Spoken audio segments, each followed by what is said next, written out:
ಕರ್ತನಲ್ಲಿ ಪ್ರೀತಿಯುಳ್ಳ ದೇವಜನರೇ, ಕಳೆದ ಸಾರಿ ಪವಿತ್ರಾತ್ಮನ ವಾಗ್ದಾನಗಳ ಕುರಿತು ಆಲೋಚನೆ ಮಾಡಿದಾಗ ಬಹಳ ಕೃತಕವಾದಂಥ ಮತ್ತು ಬಹಳ ಗಂಭೀರ್ಯವಾದಂಥ ವಿಚಾರಧಾರೆಗಳನ್ನು ನಾವು ಮೆಲುಕು ಹಾಕಿದ್ದೇವೆ.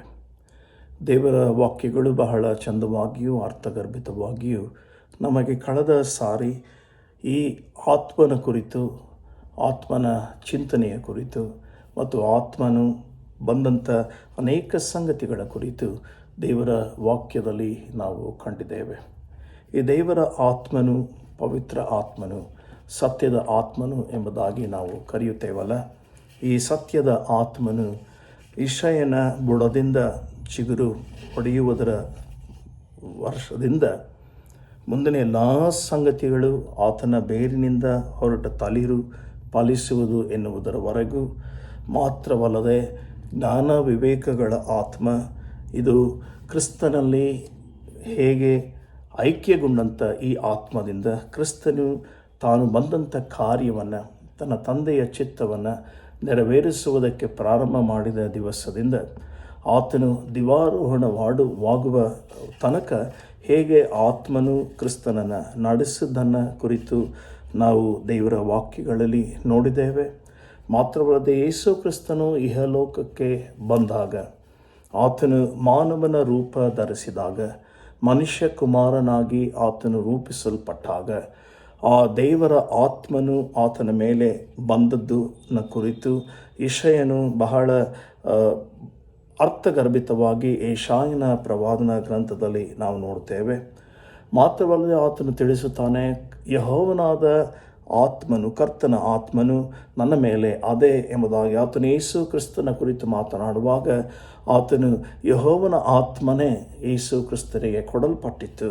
ಆ ಆತ್ಮನ ಮೂಲಕವಾಗಿ ಕ್ರಿಸ್ತನು ಇಹಲೋಕದಲ್ಲಿ ತಂದೆಯ ಅನೇಕ ಕಾರ್ಯಗಳನ್ನು, ತಂದೆಯ ಚಿತ್ತವನ್ನು ನೆರವೇರಿಸುವುದಕ್ಕೆ ಪ್ರಾರಂಭಿಸಿದನು.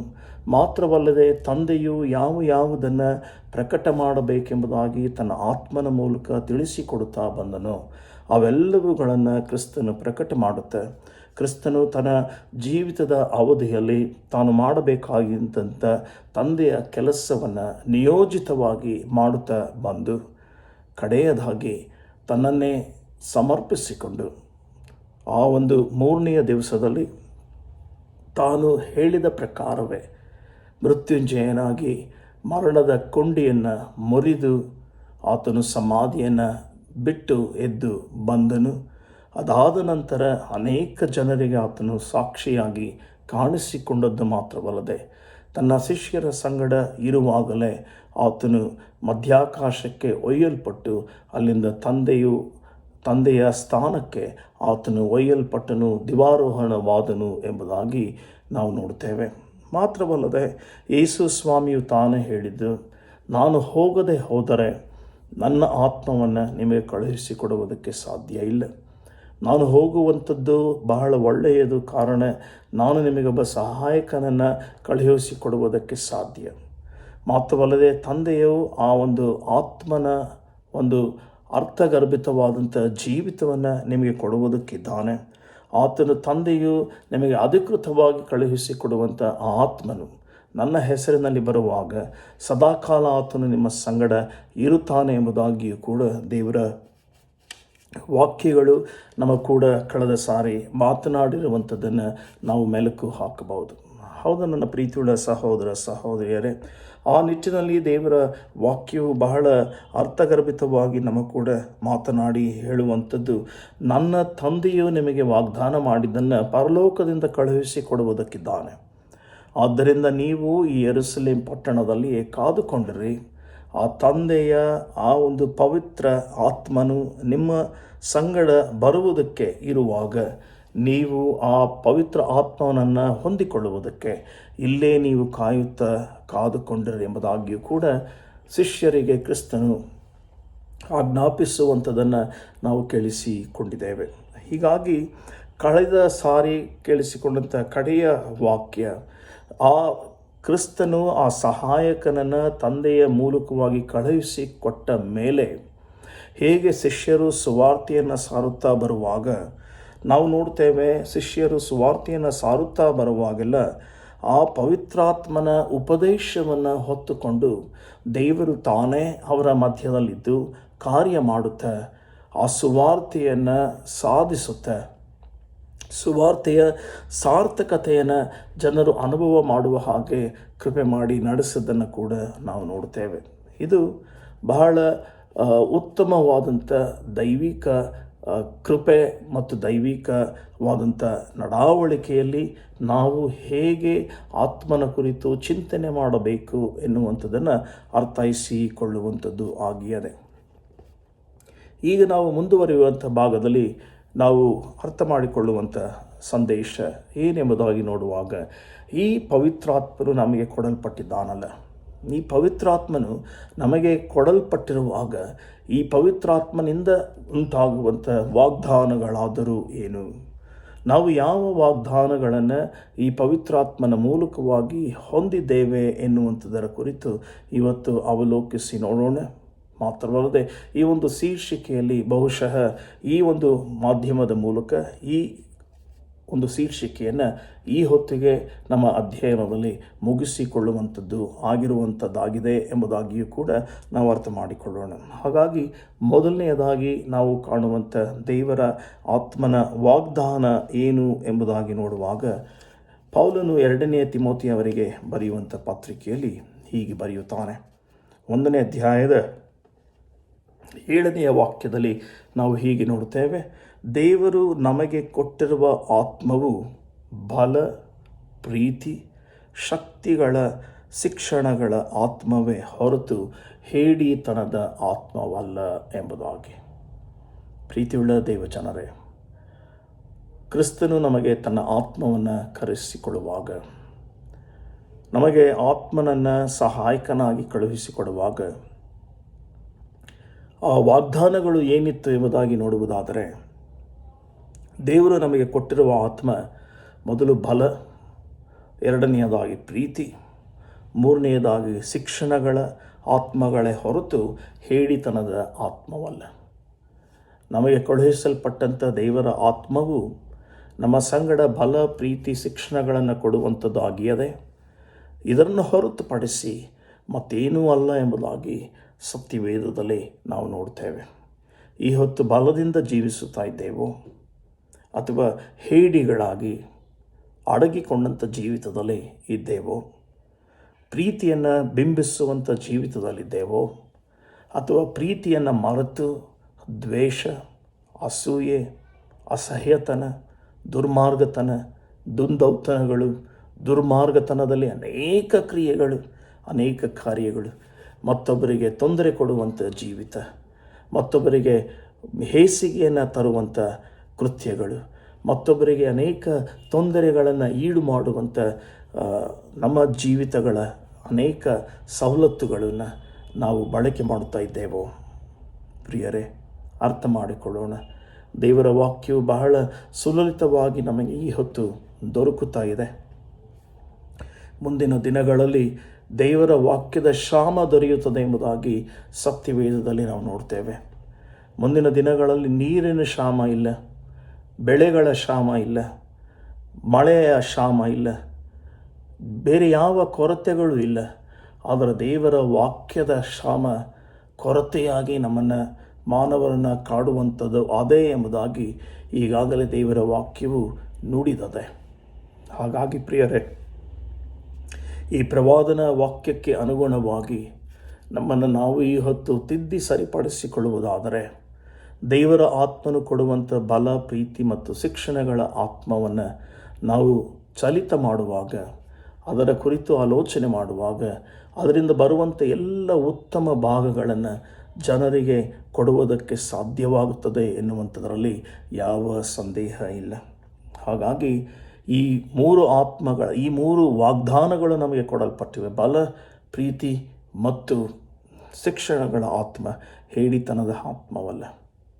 ಹಾಗಾಗಿ ನಾವು ಯಾವುದನ್ನು ಎದುರಿಸ್ತೇವೆ, ಯಾವುದನ್ನು ಬಲವಾಗಿ ಹೋರಾಟ ಮಾಡುತ್ತೇವೆ, ಯಾವುದನ್ನು ಜೀವಿತದಲ್ಲಿ ಹೊತ್ತುಕೊಳ್ಳುತ್ತೇವೆ ಎನ್ನುವಂಥದ್ದು ಬಹಳ ಮುಖ್ಯ. ದೇವರ ಆತ್ಮನು ನಮ್ಮಲ್ಲಿ ನೆಲೆಸಿದ್ದಾನೆ ಎಂಬುದಾಗಿ ನಾವು ನಂಬುವುದಾದರೆ ಬಲದಿಂದ ಜೀವಿಸೋಣ, ದೇವರ ಬಲದಿಂದ ಜೀವಿಸೋಣ. ಮನುಷ್ಯರನ್ನು ನೆಚ್ಚಿ ಜೀವಿಸುವುದು ಬೇಡ.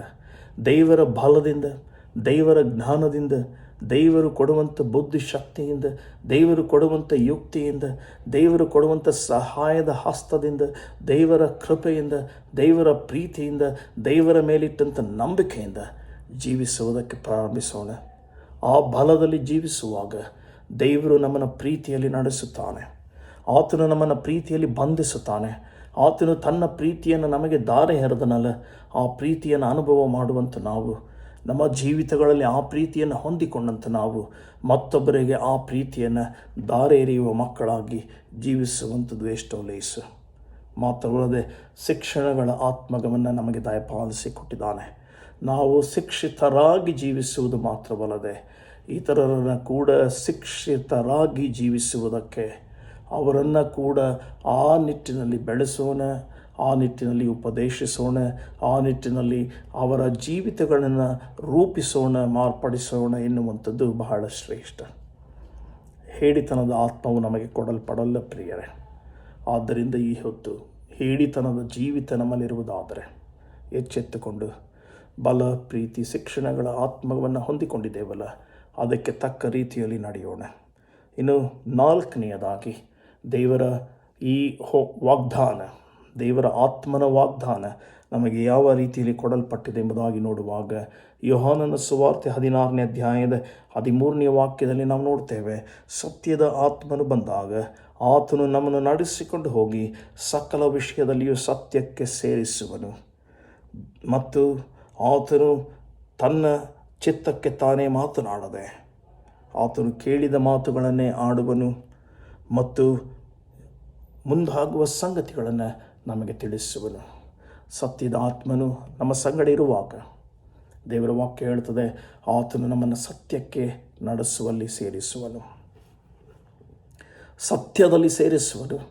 ಸತ್ಯಕ್ಕೆ ಸೇರುವಲ್ಲಿ ಆತನು ನಮ್ಮನ್ನು ನಡೆಸುವನು ಮಾತ್ರವಲ್ಲದೆ ನಮ್ಮ ಕಾರ್ಯಗಳಲ್ಲಿ ಆತನು ತಾನೇ ತನ್ನಿಷ್ಟಕ್ಕೆ ಮಾತನಾಡದೆ ತಾನು ತಂದೆಯಿಂದಲೂ ಕ್ರಿಸ್ತನಿಂದಲೂ ಏನನ್ನು ಕೇಳಿಸಿಕೊಂಡಿದ್ದಾನೋ ಅದನ್ನೇ ನಮಗೆ ತಿಳಿಸುವನು ಮಾತ್ರವಲ್ಲದೆ ದೇವರ ವಾಕ್ಯ ಹೇಳ್ತದೆ ಮತ್ತು ಮುಂದಾಗುವ ಸಂಗತಿಗಳನ್ನು ನಮಗೆ ತಿಳಿಸುವುದಕ್ಕೆ ಇದ್ದಾನೆ.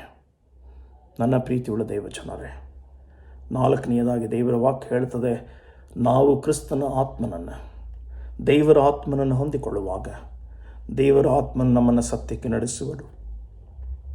ಸತ್ಯಕ್ಕೆ ನಡೆಸುವುದು ಮಾತ್ರವಲ್ಲದೆ ನಮಗೆ ಮುಂದಾಗುವ ಸಂಗತಿಗಳನ್ನು ತಿಳಿಸುತ್ತಾನೆ.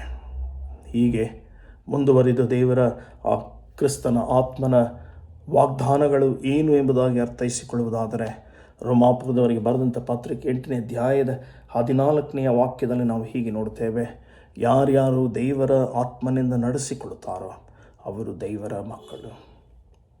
ಪ್ರಿಯರೇ, ಈ ಹೊತ್ತು ನಾನು ಯಾವ ಆತ್ಮನಿಂದ ನಡೆಸಿಕೊಳ್ಳುತ್ತಾ ಬಂದಿದ್ದೇನೆ? ನಾನು ದೇವರ ಆತ್ಮನಿಂದ ನಡೆಸಿಕೊಂಡವನಾಗಿರುವುದಾದರೆ ನಾನು ದೇವರ ಮಗನಾಗಿದ್ದೇನೆ. ದೇವರ ಆತ್ಮನು ನನ್ನನ್ನು ನಡೆಸುವುದಾದರೆ ನಾವು ದೇವರ ಮಕ್ಕಳಾಗಿ ಜೀವಿಸುವುದಕ್ಕೆ ಸಾಧ್ಯ. ಮುಂದುವರೆದ 15ನೇ ವಾಕ್ಯದಲ್ಲಿ ನಾವು ನೋಡ್ತೇವೆ, ನೀವು ತಿರುಗಿ ಭಯದಲ್ಲಿ ಬೀಳುವ ಹಾಗೆ ದಾಸನ ಭಾವವನ್ನು ಹೊಂದಿದವರಲ್ಲ, ಮಗನ ಭಾವವನ್ನು ಹೊಂದಿದವರಾಗಿದ್ದೀರಿ. ಈ ಭಾವದಿಂದ ನಾವು ದೇವರನ್ನು ಅಪ್ಪ, ತಂದೆ ಎಂದು ಕೂಗುತ್ತೇವೆ. ದೇವರ ಆತ್ಮನು ನಮ್ಮಲ್ಲಿ ಜೀವಿಸುವಾಗ ದೇವರ ವಾಕ್ಯವು ಹೀಗೆ ಹೇಳ್ತದೆ, ನಾವು ತಿರುಗಿ ಭಯದಲ್ಲಿ ಬೀಳುವ ಹಾಗೆ ದಾಸನ ಭಾವವನ್ನು ಹೊಂದಿದವರಲ್ಲ. ಇಲ್ಲಿ ದಾಸನ ಭಾವವನ್ನು ಎಂಬುದಾಗಿ ಹೇಳುವಾಗ ಸೈತಾನನ ಕ್ರಿಯೆಗಳನ್ನು ಮಾಡುತ್ತೆ, ಸೈತಾನನಿಗೆ ನಮ್ಮನ್ನು ಒಪ್ಪಿಸಿಕೊಟ್ಟು ಆ ಸೈತಾನನು ಹೇಳುವಂಥ ಅನೇಕ ಕೃತ್ಯಗಳನ್ನು ಮಾಡುತ್ತಾ ಆತನಿಗೆ ದಾಸರಾಗಿ ಜೀವಿಸುವ ಭಾವದಲ್ಲಿ ನೀವು ಜೀವಿಸುವವರಲ್ಲ ಎಂಬುದಾಗಿ ಸತ್ಯವೇದವು ತಿಳಿಸ್ತದೆ. ಆದ್ದರಿಂದ ಪ್ರಿಯರೇ, ಈ ಹೊತ್ತು ನಾನು ಯಾವ ಭಾವದಿಂದ ದೇವರನ್ನು ಈ ಹೊತ್ತು ಹೊಂದಿಕೊಂಡಿದ್ದೇನೆ?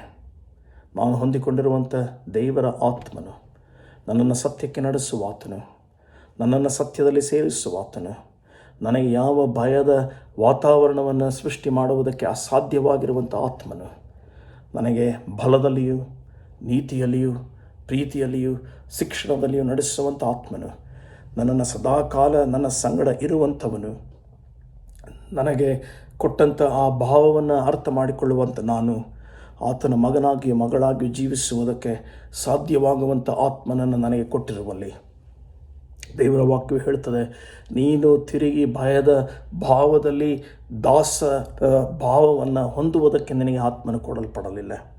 ಬದಲಾಗಿ ನಾವು ದೇವರನ್ನು ಅಪ್ಪಾ ತಂದೆ ಎಂಬುದಾಗಿ ಕರೆಯುವಂಥ ಭಾವವನ್ನು ಹೊಂದಿಕೊಳ್ಳುವಂಥ ಆತ್ಮನನ್ನು ಹೊಂದಿಕೊಂಡಿದ್ದೇವೆ ಪ್ರಿಯರೇ.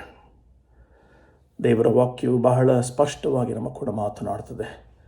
ದಾಸನ ಭಾವವನ್ನು ಹೊಂದಿಕೊಂಡು ಜೀವಿಸುವುದಲ್ಲ, ಬದಲಾಗಿ ದೇವರ ಐಕ್ಯತೆಯಲ್ಲಿ, ದೇವರ ಪ್ರೀತಿಯಲ್ಲಿ, ದೇವರ ವಿಶ್ವಾಸದಲ್ಲಿ, ದೇವರಲ್ಲಿ ಅಚಲವಾದಂಥ ನಂಬಿಕೆ ಪ್ರೀತಿಯನ್ನಿಟ್ಟು ಬದುಕುವಂಥ ಅಪ್ಪಾ ತಂದೆ ಎಂಬುದಾಗಿ ಕರೆಯುವಂಥ ಭಾವವುಳ್ಳ ಮಕ್ಕಳಾಗಿ ಜೀವಿಸುವುದಕ್ಕೆ ಕರೆಯಲ್ಪಟ್ಟಿದ್ದೇವೆ.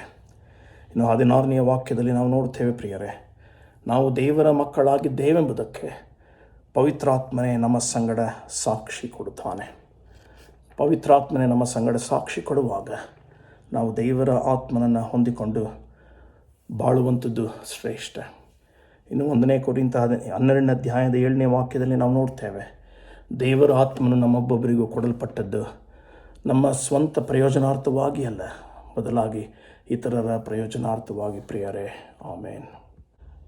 ಕಡೆಯದಾಗಿ ದೇವರ ಆತ್ಮನ ವಾಗ್ದಾನಗಳಲ್ಲಿ 1 ಕೊರಿಂಥ 12ನೇ ಅಧ್ಯಾಯದ 7ನೇ ವಾಕ್ಯಕ್ಕೆ ಮೇಲ್ಪಟ್ಟು ಅನೇಕ ಸತ್ಯಾಂಶಗಳನ್ನು ನಾವು ದೇವರ ವಾಕ್ಯದಲ್ಲಿ ನೋಡ್ತೇವೆ. 1 ಕೊರಿಂಥ 12ನೇ ಅಧ್ಯಾಯದ 7 ವಾಕ್ಯಗಳಿಂದ ಮುಂದುವರಿದ ವಾಕ್ಯಗಳಲ್ಲಿ ನಾವು ನೋಡುವಂಥ ಸತ್ಯಾಂಶಗಳು ಬಹಳ ವಿಭಿನ್ನವಾಗಿಯೂ ಅರ್ಥಗರ್ಭಿತವಾಗಿಯೂ ಆದೆ. ಅದು ಹೀಗೆ ದೇವರ ವಾಕ್ಯವು ಬರೆಯಲ್ಪಟ್ಟಿದೆ. ದೇವರು ಒಬ್ಬನೇ, ಆದರೆ ಪ್ರತಿಯೊಬ್ಬರಲ್ಲಿ ತೋರಿಬರುವ ದೇವರ ಆತ್ಮನ ವರಗಳು ಸರ್ವರ ಪ್ರಯೋಜನಾರ್ಥವಾಗಿ ಕೊಡಲ್ಪಟ್ಟಿದೆ. ಸರ್ವರ ಪ್ರಯೋಜನಾರ್ಥವಾಗಿ ಕೊಡಲ್ಪಟ್ಟಿದೆ. ಅದು ಬರೀ ನನ್ನೊಬ್ಬನ ಪ್ರಯೋಜನಾರ್ಥ ಅಲ್ಲ. ದೇವರ ಆತ್ಮನು ಆತನಲ್ಲಿ ಭಯಭಕ್ತಿಯುಳ್ಳ ಮಕ್ಕಳಲ್ಲಿ ಜೀವಿಸುವಂಥದ್ದು ಸರ್ವರ ಪ್ರಯೋಜನಾರ್ಥವಾಗಿ, ನನ್ನಿಂದ ಮತ್ತೊಬ್ಬರಿಗೆ ಪ್ರಯೋಜನವಾಗಬೇಕೇ ಹೊರತು ಅವರಿಗೆ ಹಾನಿ ಉಂಟಾಗುವಂಥದ್ದು, ಹಾಳಾಗಿ ಹೋಗುವಂಥ ಸ್ಥಿತಿಗೆ ಬರುವಂಥದ್ದು ಅಥವಾ ಅವರು ದಬ್ಬಾಳಿಕೆಗೆ ದೂರಲ್ಪಡುವಂಥದ್ದು ಅಲ್ಲ. ಹೀಗೆ ಪ್ರಿಯರೇ, ದೇವರ ಆತ್ಮನ ನಡೆಸುವಿಕೆ ಮತ್ತೊಬ್ಬರಿಗೆ ಪ್ರಯೋಜನಾರ್ಥವಾಗಿ ಇರಬೇಕಾದದ್ದು ಅವಶ್ಯಕ. ಒಬ್ಬನಿಗೆ ದೇವರ ಆತ್ಮನ ಮೂಲಕ ಜ್ಞಾನವಾಕ್ಯವು, ಒಬ್ಬನಿಗೆ ಆ ಆತ್ಮನಿಗೆ ಅನುಗುಣವಾಗಿ ವಿದ್ಯಾವಾಕ್ಯವು, ಮಾತ್ರವಲ್ಲದೆ ಒಬ್ಬನಿಗೆ ಆತ್ಮನಿಂದಲೇ ನಂಬಿಕೆಯು, ಒಬ್ಬನಿಗೆ ಆ ಒಬ್ಬ ಆತ್ಮನಿಂದಲೇ ನಾನಾ ರೋಗಗಳನ್ನು ಬಿಡುಗಡೆ ಮಾಡುವ, ಮಾತ್ರವಲ್ಲದೆ ನಾನಾ ರೋಗಗಳನ್ನು ವಾಸಿ ಮಾಡುವ ಆತ್ಮವು, ಒಬ್ಬನಿಗೆ ಮಹತ್ತುಗಳನ್ನು ಮಾಡುವ ವರವು, ಮತ್ತೊಬ್ಬನಿಗೆ ಪ್ರವಾದನೆಯ ವರವು, ಒಬ್ಬನಿಗೆ ಸತ್ಯಾತ್ಮಗಳನ್ನು ವಿವೇಚಿಸುವ ಆತ್ಮವು, ಒಬ್ಬನಿಗೆ ವಿವಿಧ ವಾಣಿಗಳನ್ನು ನುಡಿಯುವ ಆತ್ಮವು, ಮಾತ್ರವಲ್ಲದೆ ಆ ವಾಣಿಗಳ ಅರ್ಥವನ್ನು ಹೇಳುವ ಆತ್ಮವು ಕೊಡಲ್ಪಟ್ಟಿರುತ್ತದೆ. ಈ ವರಗಳೆಲ್ಲ ಆ ಒಬ್ಬ ಆತ್ಮನೇ ತನ್ನ ಚಿತ್ತಕ್ಕೆ ಬಂದ ಹಾಗೆ ಒಬ್ಬೊಬ್ಬನಿಗೆ ಹಂಚಿಕೊಟ್ಟು ನಡೆಸುತ್ತಾನೆ ಎಂಬುದಾಗಿ ವಾಕ್ಯವು ತಿಳಿಸ್ತದೆ.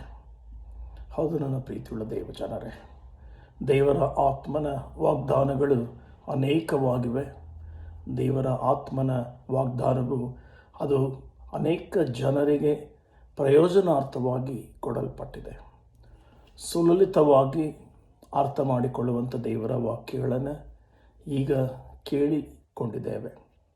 ಮನುಷ್ಯರಾಗಿ ನಮ್ಮ ಆದ್ಯ ಕರ್ತವ್ಯ ಕೇಳಿಸಿಕೊಳ್ಳುವುದು ಮಾತ್ರ ಅಲ್ಲ, ಬದಲಾಗಿ ಕೇಳಿಸಿಕೊಂಡಂಥ ವಾಕ್ಯಗಳು ನಮ್ಮಲ್ಲಿ ಅಳವಡಿಕೆ ಮಾಡಿಕೊಳ್ಳುವಂಥ, ನಮ್ಮ ಹೃದಯಗಳನ್ನು ಪರಿವರ್ತನೆ ಮಾಡಿಕೊಳ್ಳುವಂಥ, ನಮ್ಮ ಆಲೋಚನೆಗಳನ್ನು ಪರಿವರ್ತನೆ ಮಾಡಿಕೊಳ್ಳುವಂಥ, ನಮ್ಮ ಯೋಜನೆಗಳನ್ನು ಪರಿವರ್ತನೆ ಮಾಡಿಕೊಳ್ಳುವಂಥ, ನಮ್ಮ ಜೊತೆಯಲ್ಲಿ ಇತರರನ್ನು ಕೂಡ ಸೇರಿಸಿಕೊಂಡು ಅವರ ನಡೆ ನುಡಿ ಕ್ರಿಯೆ ಕಾರ್ಯಗಳಿಗೆ ಹಿತಕರವಾಗಿ ನಮ್ಮನ್ನು ರೂಢಿಸಿಕೊಂಡವರಾಗಿ ಒಬ್ಬರ ಪ್ರಯೋಜನಾರ್ಥವಾಗಿ ಒಬ್ಬರು ಜೀವಿಸುವ ಹಾಗೆ ಸಹಭಾಗಿಗಳಾಗಿ ಸಹಭಾಗಿತ್ವದಲ್ಲಿ ದೇವರ ಸನ್ನಿಧಾನದಲ್ಲಿ ಒಟ್ಟುಗೂಡಿ ಆತನನ್ನು ಮಹಿಮೆ ಪಡಿಸುವ ಹಾಗೆ ನಮ್ಮ ದೇವರ ಆತ್ಮನ ನಡೆಸುವಿಕೆ ನಮ್ಮಲ್ಲಿ ಕಾರ್ಯ ಮಾಡಬೇಕಾದದ್ದು ಬಹಳ ಅವಶ್ಯಕ. ಆದರೆ ಪ್ರಿಯರೇ, ದೇವರ ವಾಕ್ಯದ ಭಾಗಗಳನ್ನು ನಾವು ನೋಡುತ್ತಾ ಬರುವಾಗ ನಾವು ಇನ್ನೂ ಅನೇಕ ಸ್ಥಿತಿಗತಿಗಳನ್ನೆಲ್ಲೇ ಜೀವಿಸುತ್ತಾ ಇದ್ದೇವೆ. ಆದ್ದರಿಂದ ಒಂದು ಎಚ್ಚರಿಕೆಯ ಮಾತನ್ನು ಗಲಾತ್ಯ ಪತ್ರಿಕೆಗೆ ಪೌಲನು ಬರೆಯುವಾಗ ಬಹಳ ವಿಹಿತವಾಗಿ ಆತನು ಒಂದು ಚಿತ್ರಣವನ್ನು ದಯಪಾಲಿಸಿ ಕೊಡುತ್ತಾನೆ. ಈ ಒಂದು ಭಾಗ್ಯದ ಭಾಗವನ್ನು ನೀವು ನೋಡುವುದಾದರೆ, ಪೌಲನು ಗಲಾತ್ಯದವರಿಗೆ ಬರೆಯುವಂಥ ಪತ್ರಿಕೆ 5ನೇ ಅಧ್ಯಾಯದ 19ನೇ ವಾಕ್ಯ ಮತ್ತು 20ನೇ ವಾಕ್ಯವನ್ನು ನಿಮ್ಮ ಮುಂದಿಡಲು ಇಷ್ಟಪಡುತ್ತೇನೆ. ಆ ವಾಕ್ಯವು ಹೀಗೆ ಬರೆಯಲ್ಪಟ್ಟಿದೆ: ಶರೀರ ಭಾವದ ಕರ್ಮಗಳು ಪ್ರಸಿದ್ಧವಾಗಿಯೇ ಅವು ಯಾವುವೆಂದರೆ ಜಾರತ್ವ, ಬಂಡುತನ, ನಾಚಿಕೆಗೇಡಿತನ, ವಿಗ್ರಹಾರಾಧನೆ, ಮಾಟ, ಹಗೆತನ, ಜಗಳ, ಹೊಟ್ಟೆಕಿಚ್ಚು, ಸಿಟ್ಟು, ಕಕ್ಷಭೇದ, ಭಿನ್ನಮತ, ಮತ್ಸರ, ಕುಡಿಕತನ, ದುಂದೌತಣ ಇಂಥವುಗಳೇ. ಇವುಗಳ ವಿಷಯದಲ್ಲಿ ಇಂಥ ಕಾರ್ಯಗಳನ್ನು ನಡೆಸುವವರು ದೇವರ ರಾಜ್ಯಕ್ಕೆ ಬಾಧ್ಯರಾಗುವುದಿಲ್ಲವೆಂದು ನಾನು ಹಿಂದೆ ಹೇಳಿದಂತೆಯೇ ಈಗಲೂ ನಿಮ್ಮನ್ನು ಎಚ್ಚರಿಸುತ್ತೇನೆ. ಪೌಲ ಬಹಳ ಖಂಡಿತವಾಗಿ ಮಾತನಾಡುವಂಥ ವ್ಯಕ್ತಿಯಾಗಿ ಗಲಾತ್ಯ ಸಭೆಯವರಿಗೆ ಬರೆಯುವಾಗ ಶರೀರ ಭಾವದ ಕರ್ಮಗಳ ಕುರಿತು ಬರೆಯುತ್ತಾನೆ. ಕಾರಣ, ಆತನು ಹೇಳುವಂಥದ್ದು, ನೀವು ಯಾವಾಗ ಶರೀರ ಭಾವದ ಕರ್ಮಗಳನ್ನು ಹೊತ್ತು ಜೀವಿಸುತ್ತೀರೋ ಆಗ ದೇವರ ಆತ್ಮನ ನಿಮ್ಮಲ್ಲಿ ಜೀವನ ಮಾಡುವುದಕ್ಕೆ ಸಾಧ್ಯ ಇಲ್ಲ. ಯಾವಾಗ ನೀವು ದೇವರ ಆತ್ಮನ ಜೊತೆಯಲ್ಲಿ ಜೀವನ ಮಾಡುವುದಕ್ಕೆ ಸಾಧ್ಯವಾಗುತ್ತದೋ ಆಗ ಶರೀರ ಭಾವದ ಆತ್ಮಗಳು ನಿಮ್ಮನ್ನು ಕಾಡುವುದಕ್ಕೂ ಕೆಡವುವುದಕ್ಕೂ ಸಾಧ್ಯ ಇಲ್ಲ. ಕಾರಣ, ವಾಕ್ಯದ ಮುಂದಿನ ಭಾಗ 22ನೇ ವಾಕ್ಯದಲ್ಲಿ ನಾವು ನೋಡ್ತೇವೆ, ಆದರೆ ದೇವರ ಆತ್ಮನಿಂದ ಉಂಟಾಗುವ ಫಲವೇನೆಂದರೆ ಪ್ರೀತಿ, ಸಂತೋಷ, ಸಮಾಧಾನ, ದೀರ್ಘಶಾಂತಿ, ಕ್ಷಮೆ, ದಯೆ, ಉಪಕಾರ, ನಂಬಿಕೆ, ಸಾಧುತ್ವ, ಶಮೆದಮೆ ಇಂಥವುಗಳನ್ನು ಯಾವ ಧರ್ಮಶಾಸ್ತ್ರವೂ ಆಕ್ಷೇಪಿಸುವುದಿಲ್ಲ. ಕ್ರಿಸ್ತ ಯೇಸುವಿನವರು ತಮ್ಮ ಹೆಸರಿನ ಭಾವವನ್ನು ಅದರ ವಿಷಯಾಭಿಲಾಷೆ, ಸ್ವೇಚ್ಛಾಭಿಲಾಷೆ ಸಹಿತ ಶಿಲುಬೆಗೆ ಹಾಕಿದವರು. ಕ್ರಿಸ್ತ ಯೇಸುವಿನವರು ಯಾರು? ದೇವರ ವಾಕ್ಯ ಹೇಳ್ತದೆ, ಶರೀರ ಭಾವವನ್ನು ಜೊತೆಯಲ್ಲಿ ತಮ್ಮ ಸ್ವೇಚ್ಛಾಭಿಲಾಷೆಯನ್ನು ಕೂಡ ಶಿಲುಬೆಗೆ ಹಾಕಿದವರು. ಇವತ್ತು ನಾವು ಹಾಗಿದ್ದೇವೋ? ಪರೀಕ್ಷೆ ಮಾಡಿಕೊಳ್ಳೋಣ. ಶರೀರ ಭಾವದ ಕರ್ಮಗಳನ್ನೇ ಹೊತ್ತು ಜೀವಿಸುವಂಥ ನಾವು ದೇವರ ಆತ್ಮನ ಕುರಿತು ಚಿಂತನೆ ಮಾಡುತ್ತೇವೆ. ಆದರೆ ಶರೀರ ಭಾವದ ಕರ್ಮಗಳನ್ನೇ ಹೊತ್ತುಕೊಂಡು ಜೀವಿಸುವಾಗ ದೇವರ ಆತ್ಮನ ನಮ್ಮ ಜೊತೆಯಲ್ಲಿ ಇರುವುದಕ್ಕೆ ಸಾಧ್ಯ ಇಲ್ಲ. ಸ್ವೇಚ್ಛಾಭಿಲಾಷೆಯನ್ನು ಹೊತ್ತುಕೊಂಡು ಜೀವಿಸುವವನು, ಶರೀರ ಆತ್ಮದ ಜೊತೆಯಲ್ಲಿ ಜೀವಿಸುವವನು ದೇವರ ಆತ್ಮನನ್ನು ಹೊಂದಿಕೊಂಡು ಜೀವಿಸುವುದಕ್ಕೆ ಸಾಧ್ಯ ಇಲ್ಲ. ಕಾರಣ, ದೇವರ ಆತ್ಮನ ಫಲವು ಸ್ವೇಚ್ಛೆಗೆ, ನಮ್ಮ ಹಿತಕ್ಕೆ ಮಾತ್ರ ಕೊಡಲ್ಪಡಲಿಲ್ಲ. ಅದು ಎಲ್ಲರಿಗೂ ಉಪಯೋಗವಾಗುವ ಹಾಗೆ ಕೊಡಲ್ಪಟ್ಟಿದೆ ಎಂಬುದಾಗಿ ವಾಕ್ಯದ ಭಾಗದಲ್ಲಿ ನಾವು ನೋಡುತ್ತೇವೆ. ಪರರ ಹಿತಕ್ಕಾಗಿ ಕೊಡಲ್ಪಟ್ಟಿದೆ ದೇವರ ಆತ್ಮನ ವಾಗ್ದಾನಗಳು. ಹಾಗಾಗಿ ಪ್ರಿಯರೇ, ಇವತ್ತು ನನ್ನ ಜೀವಿತ, ನಾನು ಉದ್ಧಾರವಾಗಬೇಕು, ನನ್ನಲ್ಲಿ ಹಣವಿರಬೇಕು, ನಾನು ಎಲ್ಲವನ್ನು ಪಡೆದಿರಬೇಕು, ನನಗೆ ಸುಖ ಐಶ್ವರ್ಯ ತುಂಬಿ ತುಳುಕುವಂತಾಗಬೇಕು, ನಾನು ಎನ್ನುವಂಥ ಜೀವಿತ ಇವತ್ತು ನಾನು ಪಾಲಿಸುವುದಾದರೆ ದೇವರ ಆತ್ಮನಿರಲಿಕ್ಕೆ ಸಾಧ್ಯ ಇಲ್ಲ. ದೇವರ ವಾಕ್ಯ ಎಂದಿಗೂ ಸುಳ್ಳಾಗುವುದಿಲ್ಲ. ಶರೀರ ಭಾವದ ಕರ್ಮಗಳು ನನ್ನಲ್ಲಿ ಪ್ರಸಿದ್ಧವಾಗಿರುವುದರಿಂದ ಇಹಲೋಕದ ಅಧಿಪತಿಯಾದಂಥ ಸೈತಾನನ ಕಾರ್ಯಗಳನ್ನು ಹೊತ್ತುಕೊಂಡೇ ಜೀವಿಸುವುದರಿಂದ ಆತನೇ ಪ್ರತಿಬಿಂಬಿಸುತ್ತಾ ನಮ್ಮ ಜೀವಿತದಲ್ಲಿ ಇದ್ದಾನೆಯೇ ಹೊರತು ಕ್ರಿಸ್ತನ ಆತ್ಮನು ಇರುವುದಕ್ಕೆ ಸಾಧ್ಯ ಇಲ್ಲ. ಹಾಗಾಗಿ ಪ್ರಿಯರೇ, ಕ್ರಿಸ್ತನ ಆತ್ಮನು ನನ್ನ ಜೊತೆಯಲ್ಲಿ ಜೀವಿಸುವುದಾದರೆ ನಾನು ನನ್ನ ಶರೀರ ಭಾವದ ಆಸೆಗಳನ್ನು ಅಥವಾ ಶರೀರ ಭಾವದ ಇಚ್ಛೆಗಳನ್ನು, ಶರೀರ ಭಾವದ ಆಸ್ಪದಗಳನ್ನು, ಶರೀರ ಭಾವದ ಕರ್ಮಗಳನ್ನು ಮಾತ್ರವಲ್ಲದೆ ನನ್ನಲ್ಲಿ ಇರುವಂಥ ಸ್ವೇಚ್ಛಾಭಿಲಾಷೆಯನ್ನು ಕೂಡ ಶಿಲುಬೆಗೆ ಹಾಕಿದವನಾಗಿ ಕಾಣಿಸಲ್ಪಟ್ಟಾಗ ಮಾತ್ರ ನನ್ನಲ್ಲಿ ದೇವರ ಆತ್ಮನ ಕಾರ್ಯ ಮಾಡುವುದಕ್ಕೆ ಸಾಧ್ಯ. ದೇವರ ವಾಕ್ಯವು ಸಜೀವವಾದದ್ದು ಪ್ರಿಯರೇ. ಅದು ಎಂದಿಗೂ ಕೂಡ ಸುಳ್ಳಾಗುವುದಿಲ್ಲ. ಸೂರ್ಯ ಚಂದ್ರರು ನಕ್ಷತ್ರಗಳು ಇಲ್ಲದೆ ಹೋದಾವು, ದೇವರ ಸೃಷ್ಟಿಗಳು ಇಲ್ಲದೆ ಹೋದಾಗೂ ನನ್ನ ವಾಕ್ಯಗಳು ಮಾತ್ರ ಸದಾಕಾಲ ನೆಲೆಗೊಂಡಿರುವುದು ಎಂಬುದಾಗಿ ದೇವರು ತಾನೇ ತನ್ನ ವಾಗ್ದಾನದ ವಾಕ್ಯಗಳಲ್ಲಿ ನುಡಿದಿದ್ದಾನೆ. ಇಂತಹ ವಾಗ್ದಾನವನ್ನು ಹೊತ್ತುಕೊಂಡಂಥ ನಾವುಗಳು ಈ ಹೊತ್ತು ದೇವರ ಫಲವಾದಂಥ ದೇವರ ಆತ್ಮನ ವಾಗ್ದಾನವನ್ನು ಹೊಂದಿಕೊಂಡಂಥ ಜೀವಿತ ನನ್ನದು ನಮ್ಮದು ಆಗಬೇಕು. ಅದು ಪರರಿಗೆ ಹಿತವನ್ನು ಬಯಸುವಂಥದ್ದಾಗಬೇಕು. ಅದು ಪರರ ಜೀವಿತವನ್ನು ರೂಪಿಸುವಂಥದ್ದಾಗಬೇಕು. ಪರರಿಗೆ ಹಿತವನ್ನು ಬಯಸುವಂಥ ನಮ್ಮ ಜೀವಿತ, ನಾವು ಮೊದಲು ನಮ್ಮ ಜೀವಿತಗಳನ್ನು ಪರಿಪಕ್ವ ಮಾಡಿಕೊಂಡು ಮತ್ತೊಬ್ಬರಿಗೆ ಬೋಧಿಸುವರಂತಾಗಬೇಕು. ಬೋಧಿಸುವುದಕ್ಕೆ ಮುನ್ನ ನನ್ನ ಜೀವಿತದಲ್ಲಿ ಇರುವಂಥ ಕಲ್ಮಶಗಳನ್ನು ನಾನು ತೆಗೆದುಹಾಕಿ ಕ್ರಿಸ್ತನಲ್ಲಿ ನನ್ನ ಶರೀರ ಭಾವದ ಕರ್ಮಗಳನ್ನು, ಸ್ವೇಚ್ಛಾಭಿಲಾಷೆಯನ್ನು ಕ್ರಿಸ್ತನ ಶಿಲುಬೆಗೆ ಹಾಕಿ ಜಡಿದು ಅದನ್ನು ನನ್ನಿಂದ ದೂರಪಡಿಸಿ ನಂತರ ವಿಮೋಚನೆಯ ಹಾದಿಯನ್ನು ಹಿಡಿದಂಥ ನಾನು ನನ್ನ ಅನುಭವದ ವಿಮೋಚನೆಯ ಹಾದಿಯನ್ನು ಇತರರಿಗೆ ತಿಳಿಸಿಕೊಡಬೇಕಾದದ್ದು ಅವಶ್ಯಕ. ಕ್ರಿಸ್ತನು ಬೋಧಿಸಿದ ಹಾಗೆ ನಾನೇ ಮಾರ್ಗವೂ ಸತ್ಯವೂ ಜೀವವೂ ಆಗಿದ್ದೇನೆ, ನನ್ನ ಹೊರತು ಯಾರು ಕೂಡ ತಂದೆಯ ಬಳಿಗೆ ಬರಲಾರಿರಿ ಎನ್ನುವಂಥದ್ದನ್ನು ಪ್ರಕಟ ಮಾಡಬೇಕು. ಆ ಪ್ರಕಟ ಮಾಡುವ ನಿಟ್ಟಿನಲ್ಲಿ ನಾನು ಅನೇಕ ಜನರನ್ನು ಪ್ರಬೋಧಿಸಿ ಅವರನ್ನು ದೇವರ ಬಳಿಗೆ ಕರೆತರಬೇಕಾದದ್ದು ನನ್ನ ಆದ್ಯ ಕರ್ತವ್ಯ. ಆ ಕರ್ತವ್ಯವನ್ನು ನಿಷ್ಠೆಯಿಂದಲೂ ಭಕ್ತಿಯಿಂದಲೂ ಭಯದಿಂದಲೂ ಪಾಲಿಸೋಣ. ದೇವರು ತಾನೇ ನಮ್ಮನ್ನು ಆಶೀರ್ವದಿಸಿ ನಡೆಸಲಿ. ಪ್ರಾರ್ಥನೆ ಮಾಡೋಣ. ಪ್ರಿಯರೇ, ತಂದೆಯಾದ ದೇವರೇ, ನಿನ್ನ ವಾಕ್ಯಕ್ಕಾಗಿ ಸ್ತೋತ್ರ. ನಿನ್ನ ವಾಕ್ಯವು ಹೇಳುತ್ತದಪ್ಪ, ಮನುಷ್ಯರಾಗಿ ನೀವು ನಿಮ್ಮ ಶರೀರ ಭಾವದ ಕರ್ಮಗಳನ್ನು, ನಿಮ್ಮ ಸ್ವೇಚ್ಛಾಭಿಲಾಷೆಯನ್ನು ಶಿಲುಬೆಗೆ ಹಾಕಿ ಜಡಿಯಲ್ಪಡಿರಿ ಎಂಬುದಾಗಿ.